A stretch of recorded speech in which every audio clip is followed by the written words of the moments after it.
This is episode 3, take 2. Life advice with a hot mess. I'm here with my friend, Coach Matt. We're sitting by the pool. We were in the pool for the first take. It was a great episode. I'm sorry you guys missed it, but it's a once-in-a-lifetime opportunity for a take 2. So, yes, what happened was the camera dumped it, the phone, whatever it's... Anyway, I'm irritated. We're going to call it Spilt Milk. Technological project. Spilt milk, no point crying over this shit. So, welcome to Life Advice with from a Hot Mess. Episode 3, take 2. Episode 3, and Coach. Yes, sir. How do we know each other? How do we know each other? We know each other because I work with children, and so does Scarp's wife, who... Ex-wife, who introduced us by way of backpacking all over California. We travel the world, have a great time, party hard. We went to some good places. My favorite being, obviously, snow camping. Have you ever snow camped? You ever dig a hole in the snow and slept in it?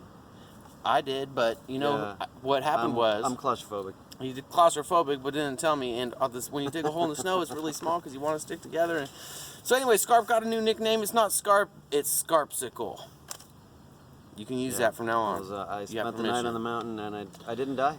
But he did have really frostbit feet. We took extra TLC. Oh, that was a shitty... that was bad. But anywho. Yeah, that was bad. So, on to the first question. Question for the people. Okay, so... I'm going to pour some wine if that's all right. Pour some wine. It is all right. Okay. Because we're at the pool, there's no alcohol, so... No alcohol allowed, but we're going to make an exception because... It's for the fans. Because fuck it. We were drinking gluten-free beer earlier in the last episode. Yeah. But now it's we've moved on to something French. What is this? What is that? You tell me. It is La Moussière Sancerre. It's some French white wine. Beautiful. I guess we're sharing a glass. Yep. So first question of the night: what do you do? What if your girlfriend falls off your motorcycle? What if your girl falls off your motorcycle? Step 1, make sure she's okay. Hopefully, knock on wood. But step 2, make sure she's okay again. Yeah. If you're qualified to administer medical help, first aid or whatever, please absolutely do so. Who asked this question? It does depend on how severe the fall is. It could be at 80 miles an hour. You're just a little different than 20. I did have a buddy who was on a Tinder date, first time dating, and took her on the back of his motorcycle in the East Bay somewhere. They were coming around a turn. A deer popped out in front of him, hit the motorcycle, knocked them both over. He cracked his arm, so he broke his arm, no big deal. But she ended up with a brain injury and has been in a coma for a while, and it's never going to be the same. It's kind of a sad situation. I don't want to dampen the mood, but be careful out there, everybody, especially on motorcycles.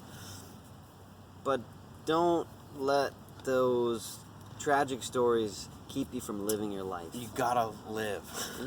You can die crossing the street. It's not, your time's up at any minute, man, and it sucks. When shit like that happens, you still gotta move forward, push on, find something positive to come out of it. Like, he's still a good dude, and it's just the whole situation. Yeah, I'm sure he feels terrible. For me, I'd probably jump off a bridge if that should happen, but... I don't know, man. So, on a lighter note... Give me some more questions, Scarpy. Give me something positive. Let's bring it up. How do you get out of... you go to McDonald's, you don't want to pay. How do you get out of paying McDonald's? Run, dude. You got Chevrolet legs. Use them. I say fake a heart attack. Fuck that. Fake a heart attack. That's a question from Jacob. Hopefully we get Jacob on the show. Jacob, dude, I will do it on the show with Scarp tomorrow. We'll just run. We'll just say fuck it. I am not doing that. That's a good question. No, that's a great question. I'll film him. You normally have to pay before you get your food. I will. Yeah. Oh yeah. So you can't just. You can't do that at McDonald's. It's not like a restaurant. Okay, Jacob, you don't know anything about McDonald's. Clearly, I don't. Ask the question again. No, it's fine. It doesn't matter. That's skip it. Fuck it. So shitty question, Jacob.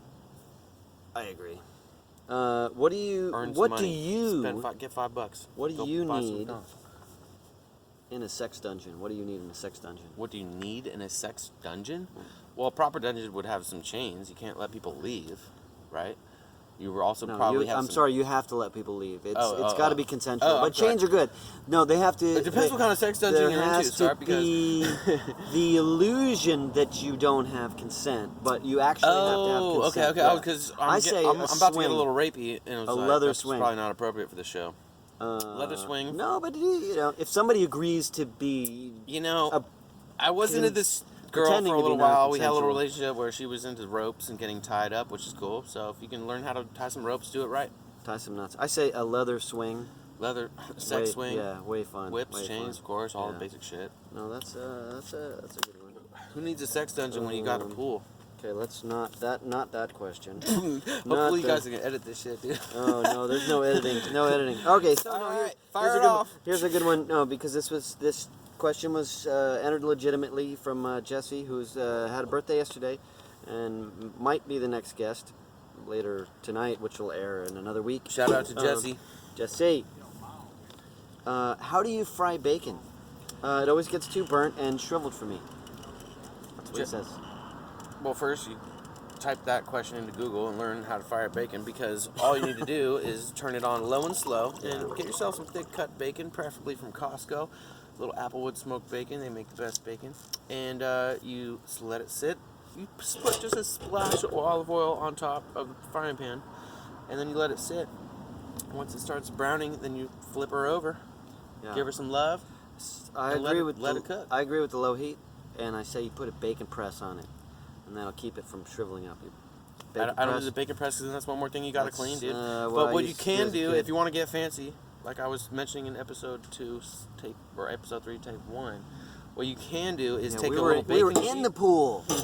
Take a little baking sheet, right? You put your bacon on it, then you take another baking sheet and put it on top of it. That way the bacon won't curl up. It's the or same anything. as a bacon press. Yeah, Same thing. it's a bacon press. But then you can take all of your bacon, put it just in the oven or a barbecue, and just fry that shit up. Word. Low heat. I'll make you guys bacon. Low heat. I say duck bacon's even better than pork bacon. Find me in real life. I'll make you some bacon. All right. So Danny B wants to know, what does one do on Memorial Day?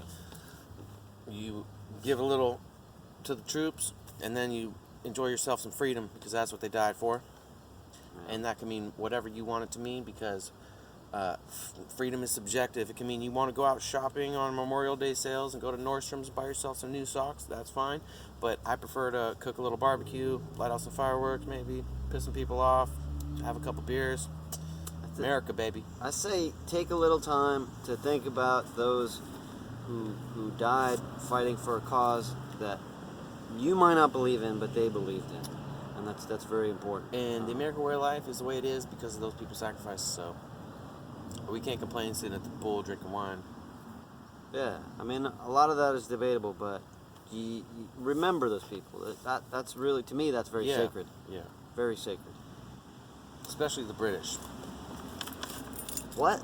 Because we died, dude. It's all about the Revolutionary War. Don't let those motherfuckers come back. Oh, those British. Okay, yeah, right. I get it. Okay, I'm British. So I'm here's sorry, I'm not a good joke teller. a question to Coach Matt. Uh-oh. From Coach Matt. From Coach Matt. What is the meaning of life? The meaning of life is to live virtuously. You decide your own virtue. I'll agree with that. Virtue is subjective, and everyone has their own. Hitler had some virtues. Gandhi has some virtues. Mother Teresa has some virtues.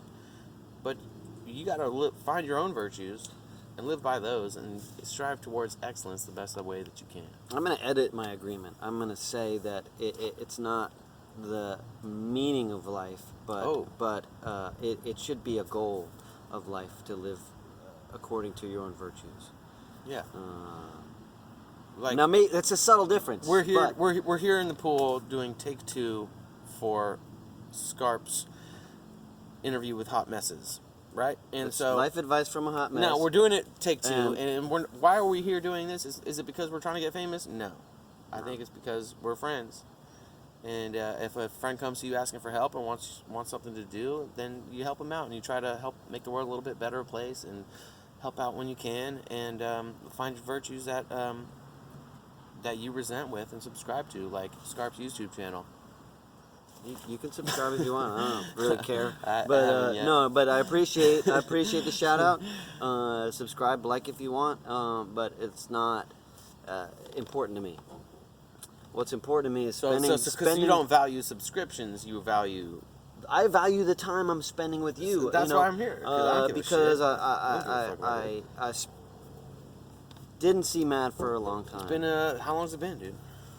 It's been like 6 months, some shit like that, probably. It's probably more like 9. Damn, dude, these lights are hella bright, dude. Yeah, we're gonna end. We're gonna end in a second. We're almost done. So Scarp's so white, he gets tanned from street lights, dude. I tan Burn, all right. I dude, tan burn, all right. dude. I tan all right. Don't listen to that shit. I'm just saying, we were at the pool earlier tanning, so. Yeah. So we're on to this segment called unsolicited advice. Which means? It means you just give advice. Nobody asked. Just fucking give it. Okay. If you're gonna be dumb, don't be stupid. Okay, here's what I mean. Like, if you're gonna drink and drive. But don't drink and drive a motorcycle. If you're gonna drink and drive a motorcycle, don't drink and drive a motorcycle at night. You know? That's all I'm saying. Like, moderation, find your easy path. But what you want to do is don't be stupid if you're gonna be dumb.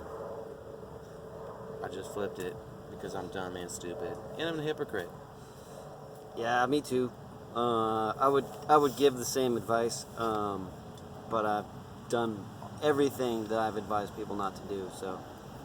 But that's how you learn, you know. Life advice. That's how you give advice. Is be like, hey, don't drive a motorcycle while you're drunk. Do the things. Here's what happened when I did that. Yeah, do the things I tell you not to do because I know better because I fucked up. Yeah, and that's kind of how laws work. All right.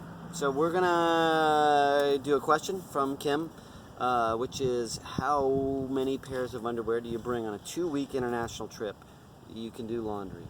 You could do laundry. So first of all, I would have said 5 because I said 5 in the first take of this show. But I'm now going to change my answer because fuck that.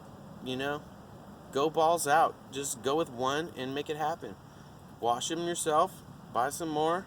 Party hard. I said wear a pair, bring a pair, buy 3 pairs. Because they're going to have better underwear in Italy anyway. They're going to have fucking Take some better... underwear, start a collection, dude. Fuck it. Like, I go to Marshalls and that underwear's not that good. Nobody has an underwear collection. You could be that person. I have an underwear collection. You do? Yeah. My bad. We're still learning about each other. Okay, so we're going to sum up. You're going to present a question for... the next hot mess that you invite to your show? For the next guest. Okay. My question is, what do you do when an old woman, let's say 97 years old, pulls into a parking lot, bashes into your car super hard, pulls back, then parks her car regular, and gets out and leaves? She pretended it didn't happen? She didn't pretend it didn't happen. Well, she didn't know. Maybe she's 97. She's born 1922. This happened to me yesterday. So what do you do? What would you do? What would you do? I'll answer next episode. That sounds like I'll answer a next teaser. episode. I gotta. I'm looking forward to hearing your answers. Well, I mean, you're. Yeah. Anyway. I got a nice ride, and it's a little fucked up right now. I'm a little stressed out because I've been working all day, and I got to go to work with children tomorrow. Is she not fessing up? She's 97, dude. She can barely write her own name. It's a Well, whole situation. take her I don't want to fucking take advantage of her. I try to be a nice person, but you know what? Yeah. Take her license away. I'm sorry. Take it away. Yeah. I did it to my grandparents. Anyway, good night, everybody. Pull out. Sorry, I think I finally figured out what I did wrong. Get some friends. I didn't stop the camera, so then it kept going, and I don't know what happened. Hopefully, we can present this. Good night.